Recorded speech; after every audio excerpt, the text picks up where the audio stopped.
Hello fellow YouTubers and welcome back.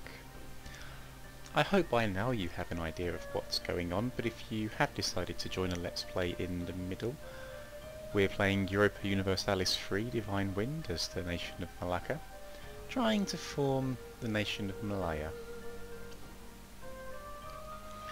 So far every time I've started with a specific plan in mind, all hell's broken loose.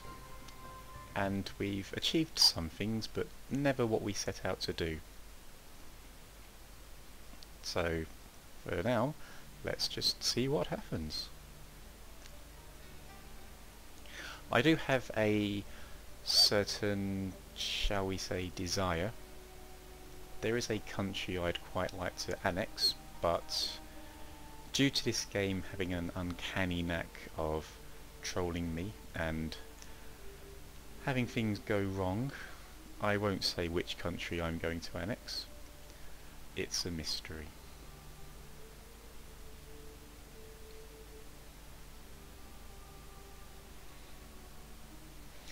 Yeah, this country that shall remain unnamed has been reduced in size recently.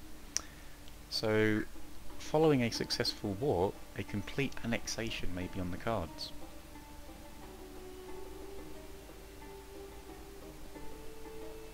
That's going to hurt us pretty severely with regards to infamy, so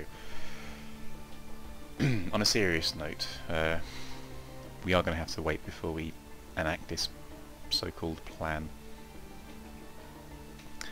Okay, we've got this event again. It does seem to pop up quite often.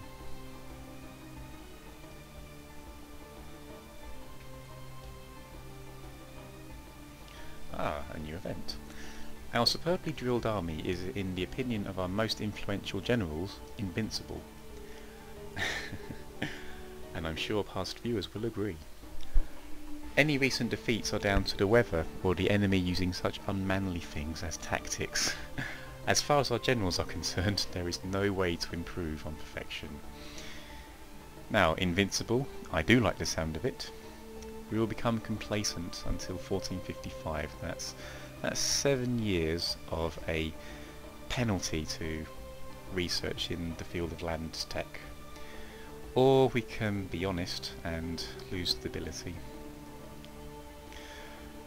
As you can see here, we're 3 months away from being at full stability, so I'm going to take the complacency. As far as research goes, I'm not really sure what to concentrate on. With this tech group, once you get past 4, it takes so long to actually advance.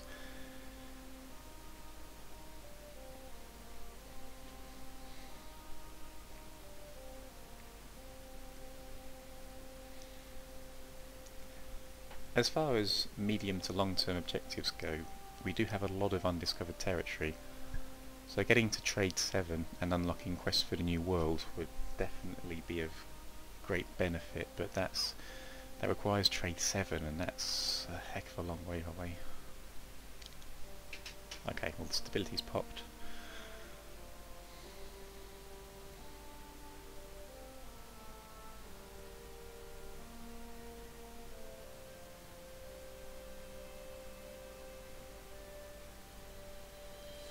Government 6 would allow us to build an embassy. We've got plenty of land that has no core, or not one of our cores, which is needed to build an embassy. It grants you 0.5 infamy reduction per year, so there would definitely be a use for that. Production not so important now that we've unlocked constables. Trade would be good for Quest for the New World, but we're not really pursuing a trade strategy due to the infamy we're racking up. So it's going to be either naval or land. Naval has the benefit of extending our colonial range. As you can see, the one territory that's actually discovered is just out of reach. I don't know if it'll take 1 or 2 advances in tech to unlock that. So yeah, I'll focus on land for the time being. It's 9 years before we'll ding, so it's moot really. A lot can happen in that time.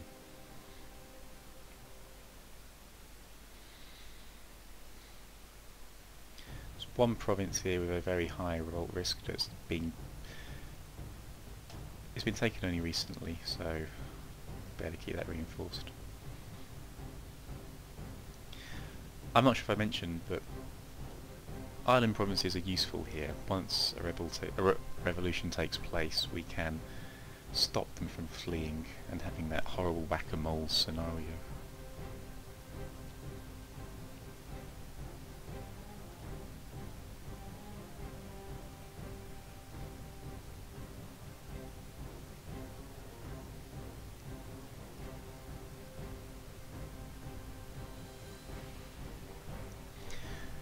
As an aside, I'm not sure if trade income modifiers actually affects your production, or if it just benefits your centre of trade. So I'm a bit reluctant to start building marketplaces at this stage. Docks, however, I say they do have a big benefit to production, but also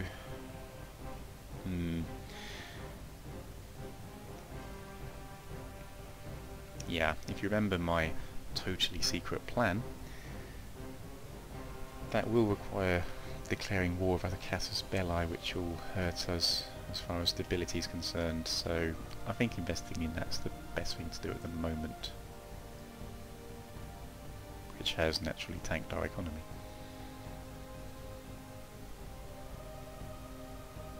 Yeah, okay, December's fine.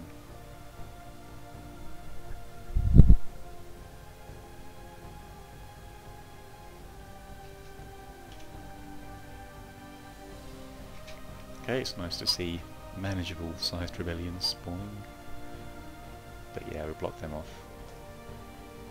End of the problem.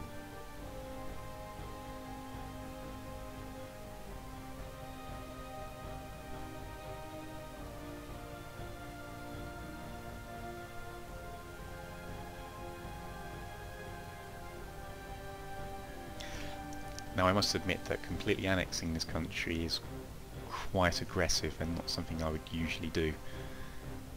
However, I'm quite worried that this Let's Play is going to get pretty boring right now. Now we hold 2 islands here, we are in a pretty good way. I don't want to sound too cocky and say we're dominant, we're certainly not, but we should see a reduction in the amount of war decks we receive. So in an attempt to keep this interesting, I'm going to try and play more aggressively than I would usually. Let's put it that way. I'm not going to be too reckless. As I say before, we're not going to restart if things go wrong, and it would be nice if we can achieve our goals.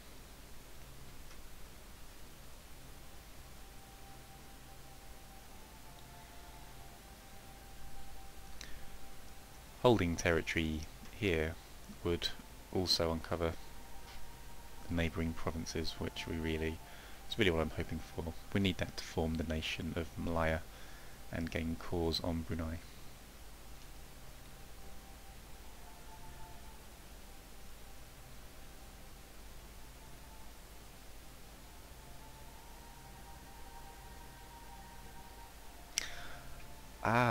We are now 50 years into the game, and as such discoveries have spread. We've learnt, well, we've not really learnt about any land, but all of the, well, as you can see here, we've learnt about lots and lots of water.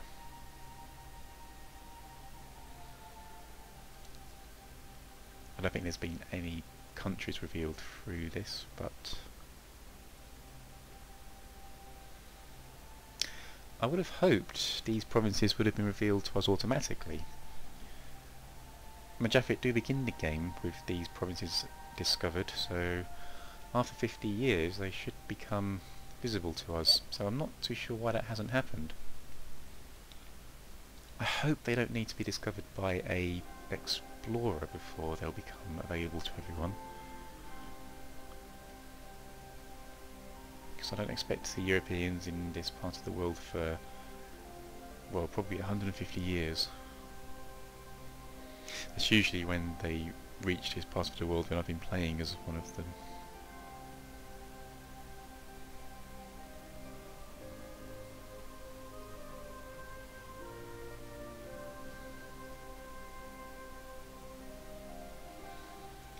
So at least 3 years to go before we get out of this truce.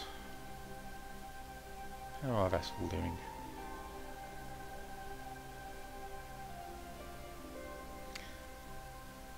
Okay, that's a good benefit to our legitimacy. It's an extra 0.5% per year.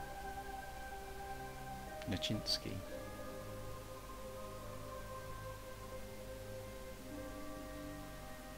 Okay, well hopefully that being revealed is a sign that these two will be revealed shortly.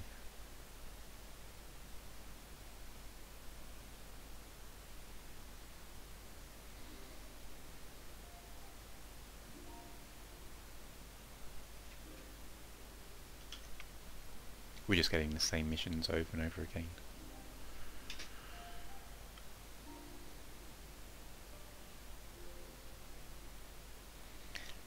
It does of course feel quite cheap to finish a mission to outbuild another nation when you've not done anything differently. It's just that this nation would have experienced some misfortune and lost their army.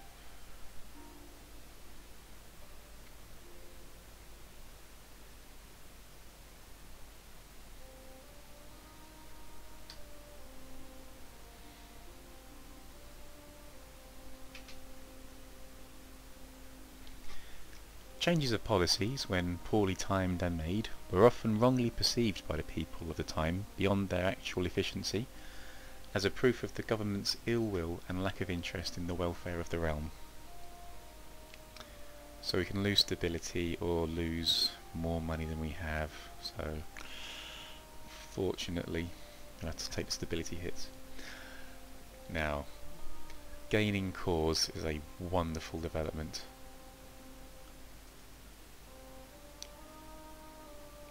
These were the two territories taken in the very first conflict we had. They are now completely integrated into our nation. We're going to receive 100% of their tax rather than the 10% that it's still showing. Is it not updated, or has something crazy happened? Just wait till November.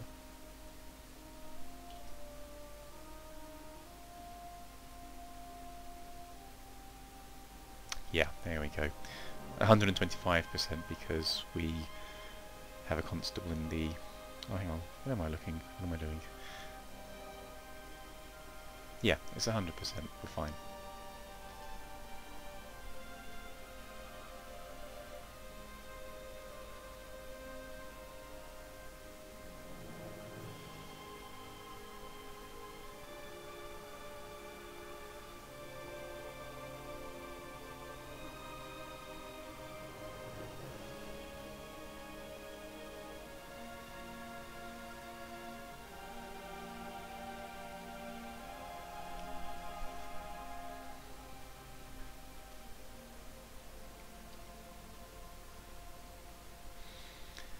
Let's embark on a little reconnaissance mission.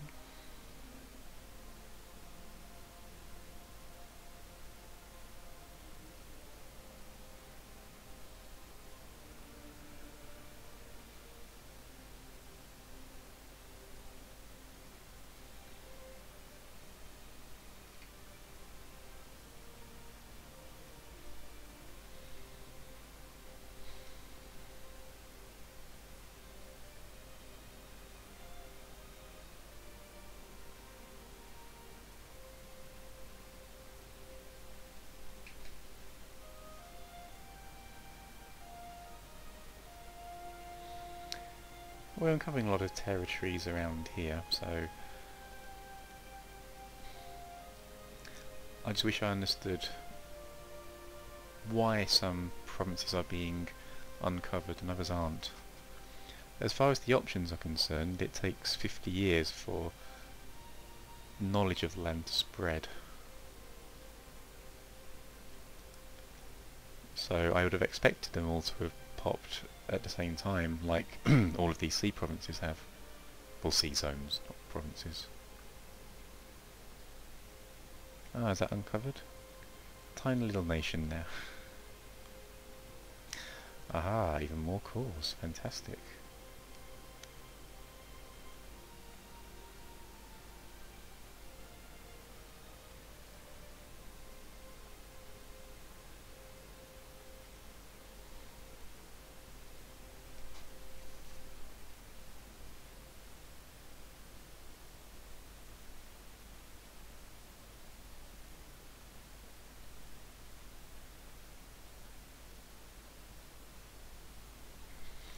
It's going to be about 27 years before every province we hold at the moment receives a core.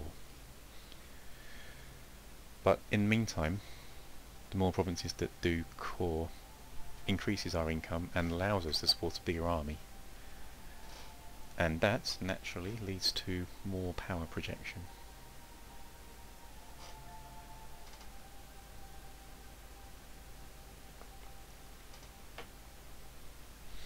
I now have declared war on a nation I've not heard of.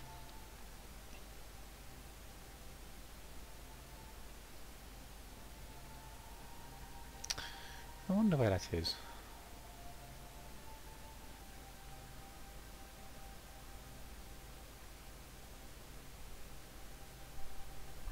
Curious.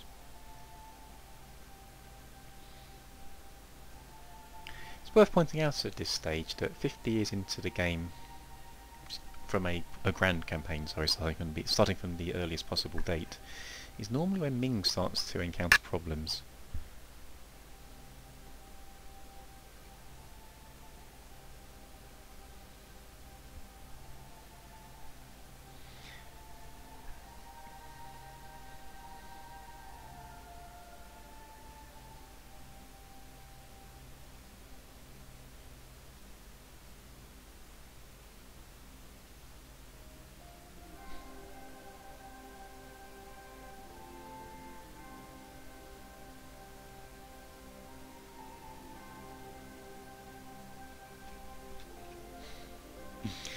Another comet. It's very strange how that always seems to happen just after you've finished investing in stability.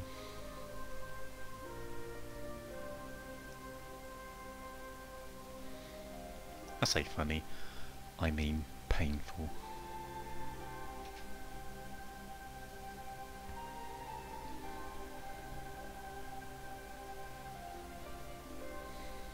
Now to centralise.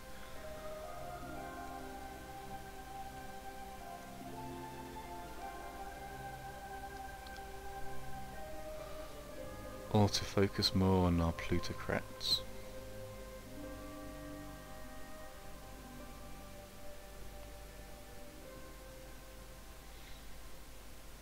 As far as our long-term goals go, we do need to be pretty innovative and centralised if we hope to westernise at any stage. However, being narrow-minded will not only allow colonies to grow pretty quickly, but it also gives us missionaries, and we are going to need them to convert these provinces. As you know, this is a Hindu nation, and I do like to keep my nation unified as far as religion goes. Not because I'm a zealot, but because it's economical. It's much cheaper to increase stability. There are texts later on in the game that make you a lot more liberal nation and more willing to tolerate heathens and heretics. But that's pretty far off.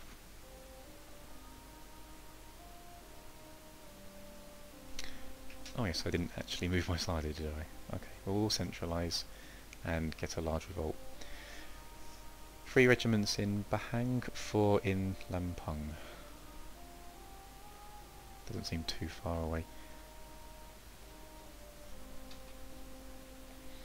Something to do while we wait for the truce to expire, at least.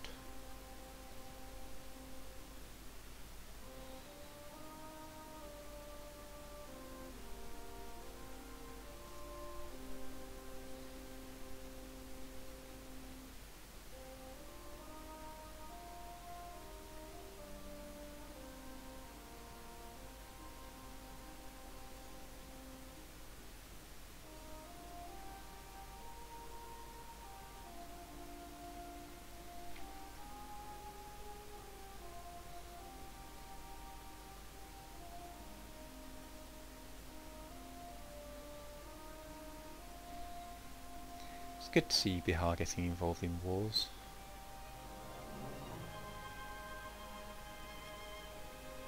As I was saying, the big fear we have is that they'll come to the defence of Najafahit. Although with them going to war against Taungu, they will physically be able to march troops through this territory and into any of ours.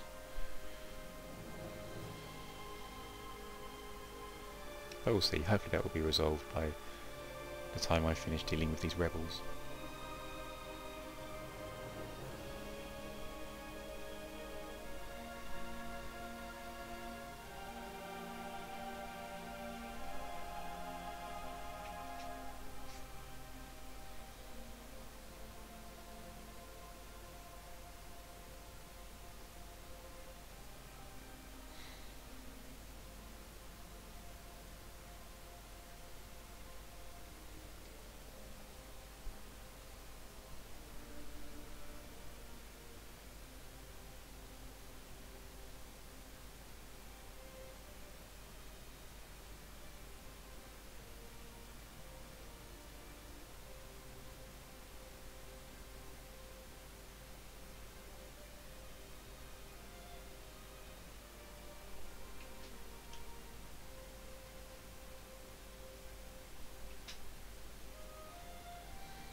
Wasn't entirely sure why the little island of Riau here had such a high revolt risk.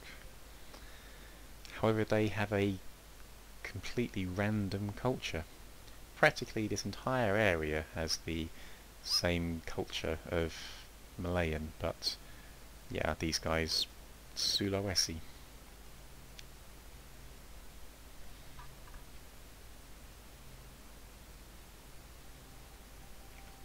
Which is something else to worry about in future.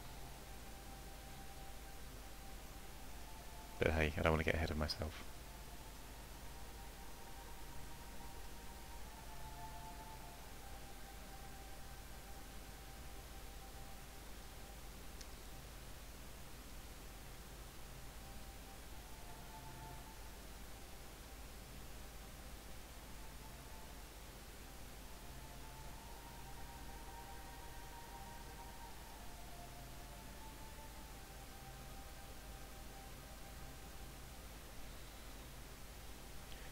Well, it doesn't look like things are going very well in this nation. Let's lend a hand and free these people from the tyranny of their current overlords.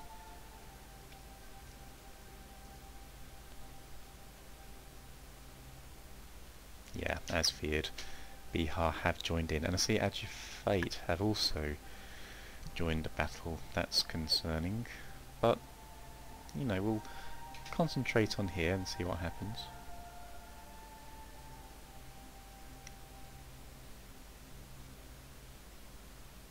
We've also got our allies hopefully coming in to help. So if Pegu can hold off fire, we may be okay. But of course we'll see.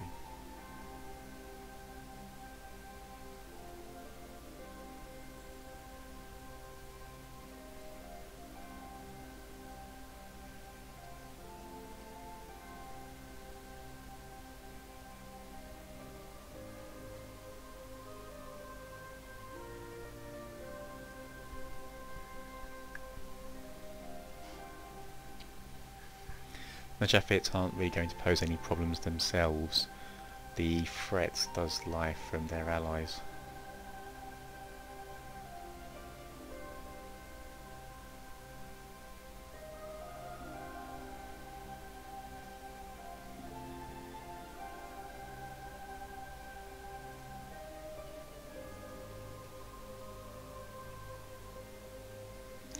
Okay, well that's the armies destroyed.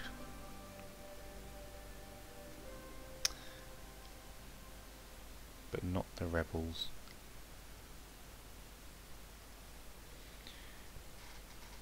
We'll begin sieging the capital. Hopefully these 4,000 will be enough to deal with these rebels.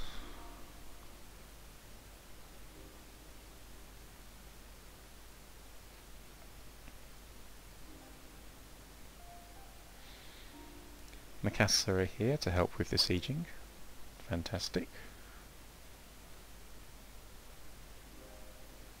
And Pegu are in fact taking care of our neighbours here.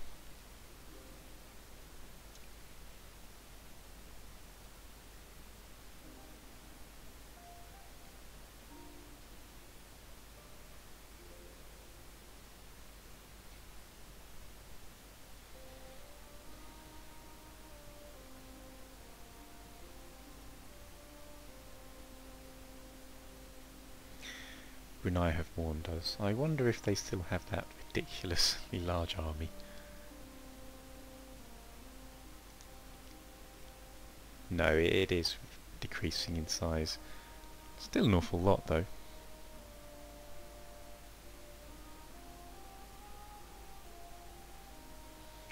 And if we do manage to annex this nation, then our forces are going to be focused here for quite some time. I'm not really going to be able to be in a position to deal with Brunei.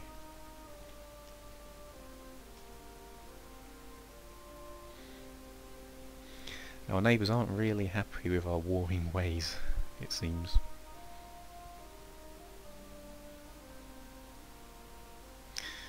There they go. Right.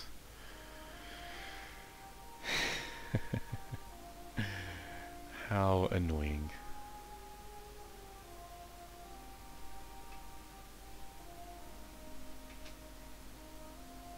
Yeah, use caution. However useful the research would be, inflation needs to be dealt with.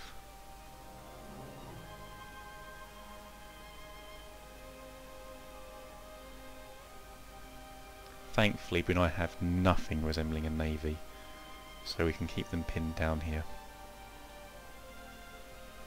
and deal with our current situation.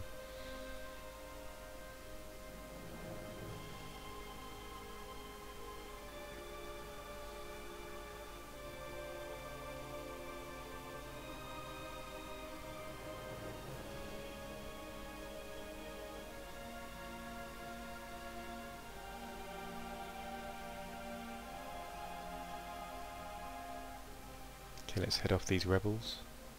We'll arrive on the same day.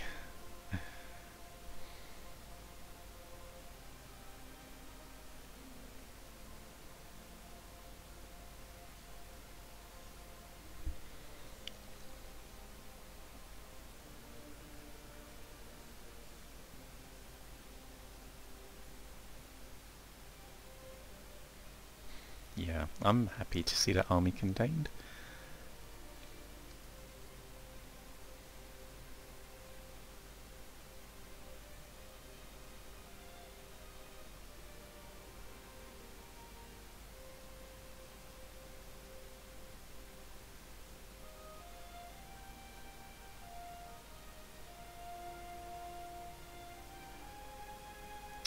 Hostile siege, where's that? Okay, that's just the rebels, that's fine. Hey, I told one of you to stay behind.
It would be absolutely fantastic to also vassalize these guys in this conflict, but we are of course limited by infamy.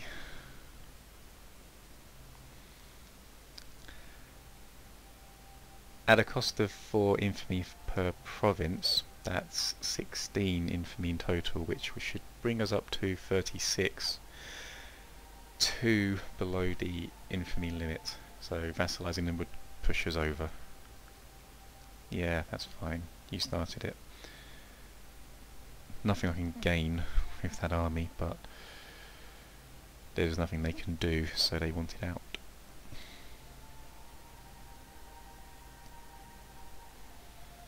Yeah, I'm assuming that's 16 infamy in total. I could be wrong. But it's going to play holy hell with our revolt risk and what have you.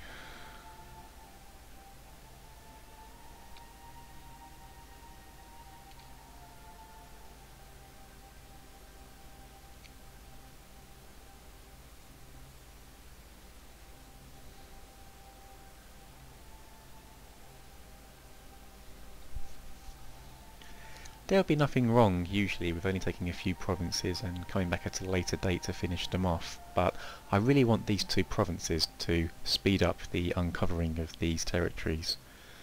And Surabaya here is the capital, so you can't demand that in a treaty, which is why I'm going for a full annexation.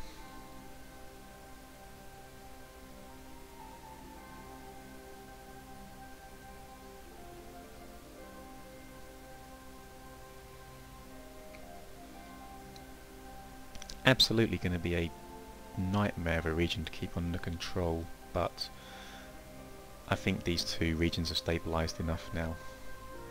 I'll be happy parking my army around here. Everywhere has forts by this stage at least, that's something. Ratchaburi, where's that? They've literally just swapped positions. Can I get you out of the war? No. There's definitely no need to concede defeat. They're not posing a threat to us.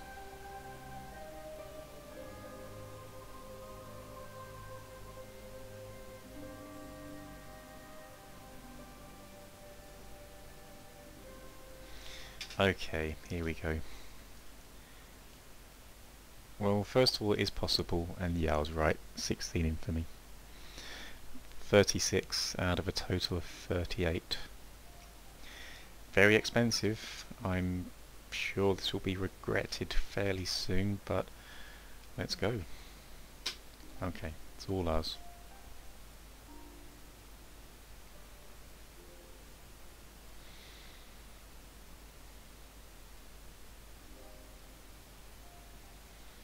Now, Bihar.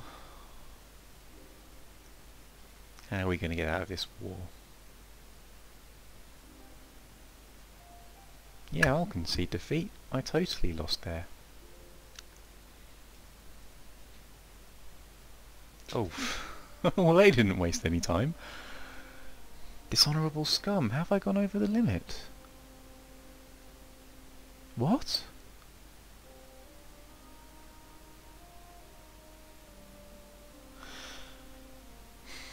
Yeah, once you go over the limit, you do... Everyone does get a casus belli on you, but I had, what, 22 did I have? I don't understand.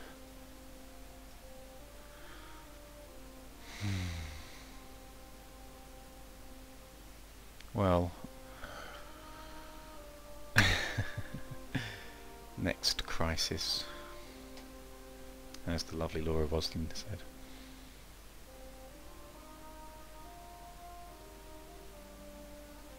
Okay, there's nothing here resembling a naval threat, so hopefully we can keep them contained. But, of course, that is a story for another day. Thank you for watching, I'll see you next time.